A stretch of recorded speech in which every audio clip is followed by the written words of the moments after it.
Alright, Swing Dynasty, welcome to the Week 10 commish picks, coming live to you from my balcony. It's a gorgeous night here in Doha tonight, Thursday night, which is the beginning of our weekend. So we wake up on Friday morning, which is like our Saturday here in Doha, and we watch the Thursday night game. And that's kind of really the only game that I get to watch during the weekend, because by the time Sunday rolls around, when you guys are getting Sunday morning games, we're getting Sunday night games here. Now that fucking daylight savings time has started, the biggest hindrance to everything awesome in the world. And for me, it just makes our game start at 9 o'clock, which, if you're not familiar with Doha, things get started early here with schools for some reason, even though it's a night community, it's a night city. We have to be at our school by 6:30. We live a ways away, which means we have to leave at 5:45, which means we are getting up, about 4:30, 4:15 every day. It's brutal. We're tired. It's a long day. We don't get home that much earlier than we did in America. So by the time Thursday night rolls around, we're tired. And Sunday night, when the games are kicking off, when it was 8, I could really stay up and watch the first half. Now we are moving into the point where it's hard. Like, if I stay up and watch the first half, I am fucking tired the next day. I'm beat. So daylight savings time sucks. Yeah, I don't even know why I'm got into this conversation. I don't remember where it started, but it's time to take some shots. So let's keep my confusion moving, because I haven't had anything to drink. I'm having a little Pepsi right now. But I haven't had any alcohol tonight, so got the shot glass here. Going back to the Jameson again. This is for the Patriots defense bet, which wasn't a bet I was stoked on anyways. I agreed with JD. They hadn't faced anybody. I just knew that 10 points, that's not asking too much for defense. I mean, take what happened with Chicago the other night, or Dallas the other night. You get one defensive touchdown already, you're creeping close to that 10-point mark. They only scored 5 points, so I basically have to do 2.5 shots. So not quite as much as the Patrick Mahomes night, but pouring them into a glass again. So this is to pay up for JD for that bet, and then I will give my commish picks. So there we go. That's basically 2.5. Okay, a little bit more than 2.5 of these, but these are a little bit small. So here we go. Nice glass of whiskey here. I gotta stop making bets in this league, because Jameson's too expensive here to be doing that on these bets. So okay, let's jump right into the commish picks for the week. I got my Bear Pong shirt on here. Is a good favorite of mine is this company makes shirts like my Bear Pong shirt. It's called Sharpshooter. You can check them out online. It's a good company. They make a decent shirt. Quality of the shirt's not too great, but the prints are pretty spot on. All right, let's start in with, this is kind of a rivalry week for us. This is as close as we get to a full-blown rivalry week this season. This is a repeat of week 1. Week 10 is what we are in. I am 33-12 with my commissioner picks, so I'm doing pretty good on my commissioner picks. I'm proud of that. That's a good number. But we are moving back into the rivalry week, and once again, I can't pick against myself in a rivalry game. It is me versus Bert right now. I'm sitting at 6-3. He is sitting at 5-4. On paper right now, this game doesn't look too good. It's me 185, projection Bert 100. But the keys are that Bert currently has 4 unfilled. You guys are fucking making this impossible for me this week. Some of you, I don't know if you're going to fill your roster spots. I don't know. You guys are waiting till the last damn minute. Very hard to make my commish picks when Bert's got 4 currently unfilled positions, 2 wide receiver and 2 in the flex. I've looked at who he could put in, and looks like it could be a 13-point player, a 17-point player in Cooper Kupp. a 7-point player and a 9-point player, which would be 146. 46 points rather, which would move Bert up to about 146 projection. Ooh, that whiskey. Oh, that whiskey started to hit fast right there. Yes, I already feel significantly more relaxed than I did before. Yeah, I'm here, by the way, because Brooke is, I'm in the fort. Mark's asleep, but Brooke's at a book club. Who the fuck holds a book club on the first night of a weekend at 7:30? This isn't like 4 o'clock after work. Let's do a book club and drink some wine and get the night started. This is like, let's do a book club and kill this bitch. Let's end the night with a book club. Although it's a night city here, and they may try to go crazy after this book club, but I know Brooke's not. This is going to be it for her. She has one cocktail at a book club at 7:30. She's done. I mean, I'm all about reading books, but if you start giving me alcohol and books at night, I'm going to be done too. Some kids screaming. My neighbor's got the Christmas tree up down here. I'm not even going to try to show you guys, but looking over at the tower over here, which is underwhelming Mark's tower. Underperforming Mark, underwhelming Mark, I don't know. Yeah, I'll accept either if you guys want to choose to use one. But that's his tower right over here to my right, and someone's got the Christmas tree up in there. Anyway, so Bert's got 4 currently unfilled positions. I think his projection will move up to about 146.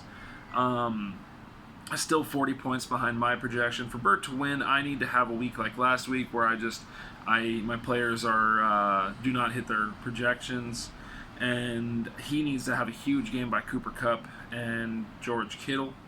I think I'm going to win this game. I'm predicting that I will go to 7-3 and that Bert will fall to 500 at 5-5, which is rough. That's rough for him because he's looking good there. He's still looking okay, but a couple losses in a row, and suddenly he's back down to 500.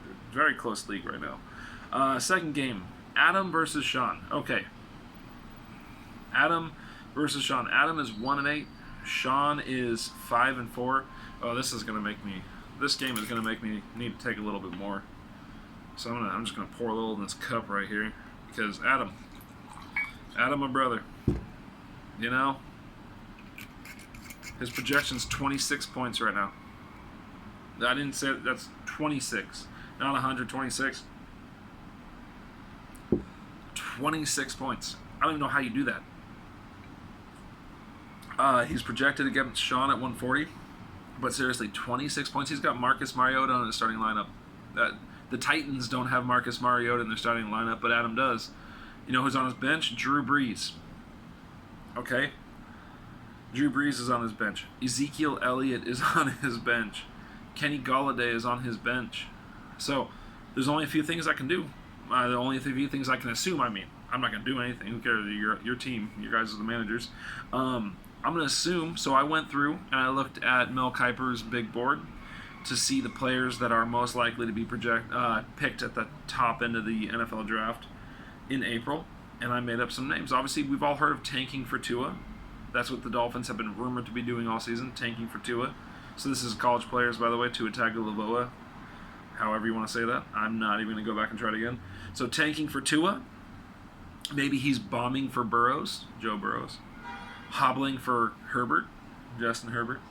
He's jerking it for Jerry Jeudy. He's limping for Lamb, CeeDee Lamb, Oklahoma wide receiver. Jonesing for Jonathan Taylor.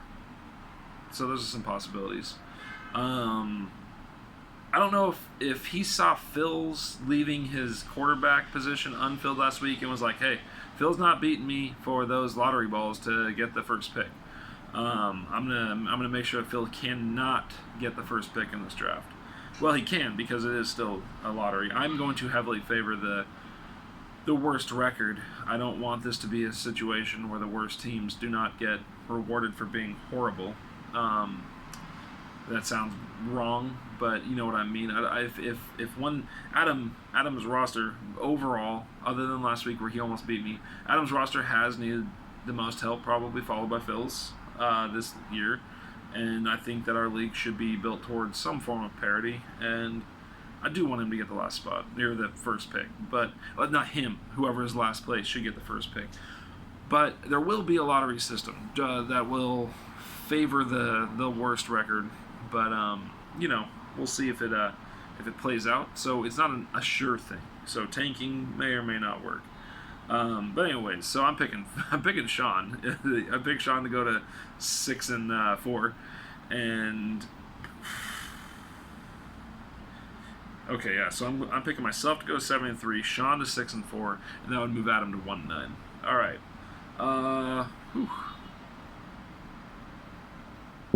Yeah. Okay. Drew Brees on the bench, Marcus Mariota in the starting lineup. What a fucking world. All right. That's wild, man. That's wild. Get a little John Gruden in here. Lucas. Next game is Lucas versus Mark. Another awesome rivalry game. Fantastic rivalry game. Two bandmates going at it. The Hair Club for Men going at it in this one. Lucas versus Mark. Mark versus Lucas. Right now, Lucas is at 6-3. Mark is at 4-5. Lucas projected to win is 169 to 125 spread right now. But Mark has two players that need to be replaced that could make it closer.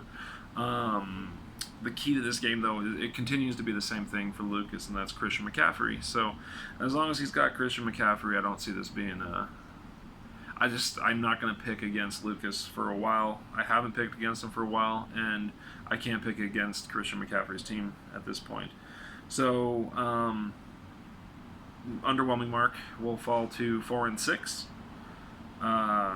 despite having the second highest amount of points in the league. And Lucas will go to 7-3. That's the prediction right now. So, I hope Mark wins that game. See them, him at 5-5, Lucas at 6-4. That would leave me alone in second place if I can beat Bert. So, I'd like to see Mark win that game. I just don't think it's going to happen. All right, next game, Phil versus Steve. 2-7 Phil versus 8-1 Steve. Not a rivalry game in this matchup. But the interesting thing is that right now, Phil is projected to beat the league leader. It is 146 to 122. But Steve has three players unfilled in his lineup, including replacing the New England defense, which is on bye. So finally, Steve does not have his defense, even though I know he didn't really need them last week. He has to replace the defense. He's got to replace Deshaun Watson, and he's got to replace Cortland Sutton. Once he does that, I've looked at his players. He's got some good players to fill in there, and I think he will be projected to win this. I would love to guess that Phil was going to win this, but I can't bring myself to do it. So I'm projecting Steve in this game. This could be big for. This could potentially be big for the league, but really, even if Steve were to drop a game and then get his players back, he's got a two-game lead over second place, Lucas and I. So over Lucas and me.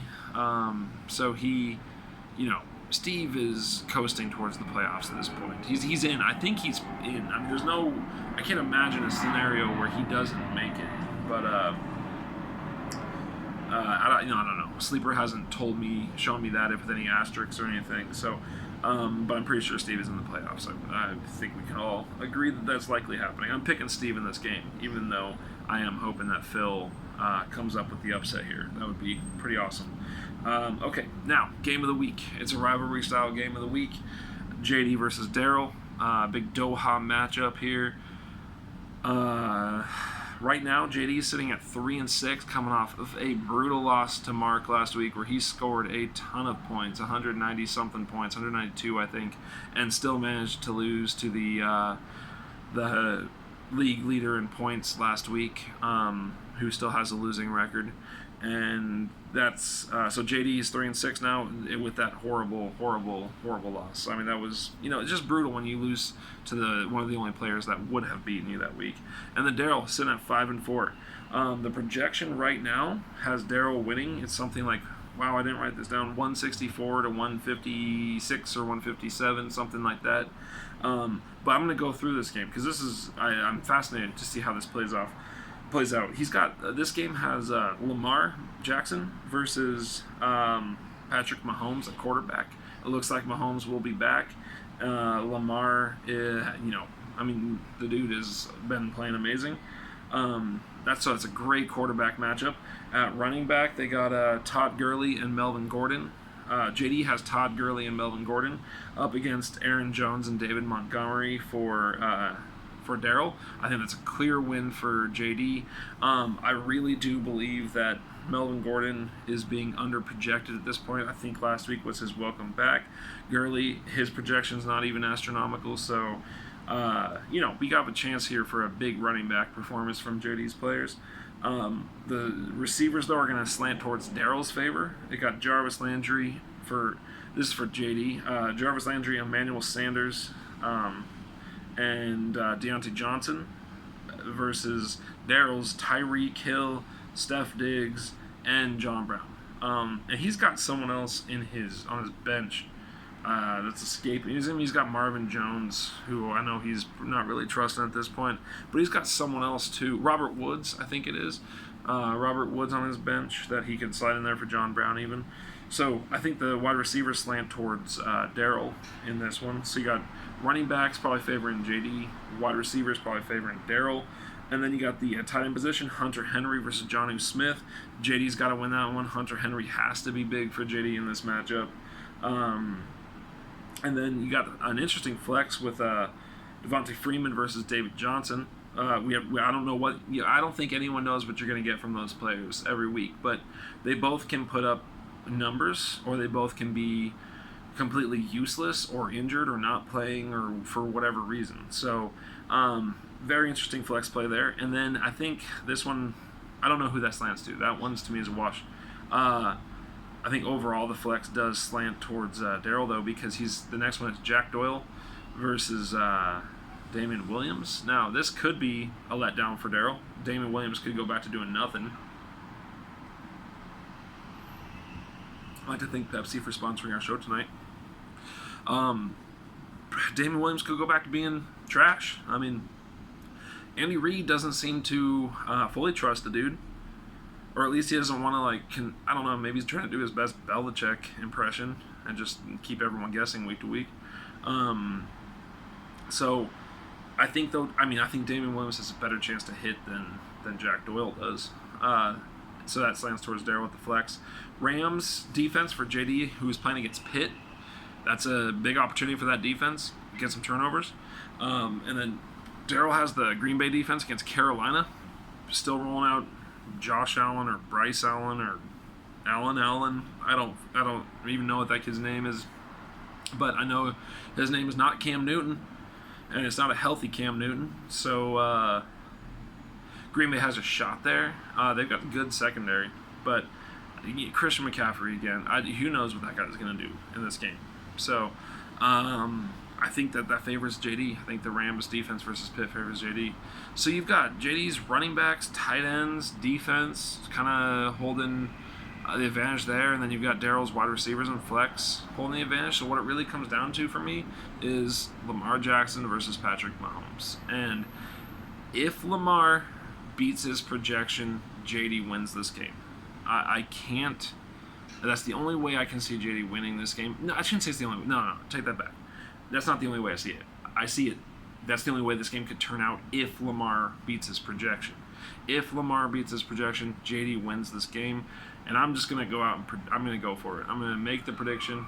I don't do well picking against Darrell. So I'm sorry, JD. I probably just drove a nail into your coffin. But I'm gonna go with Lamar here. He's just been too good recently, and Patrick is coming off of that injury. So I'm gonna go with Lamar Jackson and JD, and I'm gonna pick that. So I've got me, Sean, Lucas, Steve, and JD. That is one upset of the bunch. Technically, right now, Steve is an upset, but I'm not seeing that way. I think that once his players are in, he will be favored. So one upset for four favorites to win. Nothing too ballsy there. Sorry, this video is a little more low energy. But alone at night, drinking whiskey, yeah. All right. So you guys have a good day if you're in America. Good night if you're in Doha. And we'll see. Let's go play some football, I guess. All right. Peace out.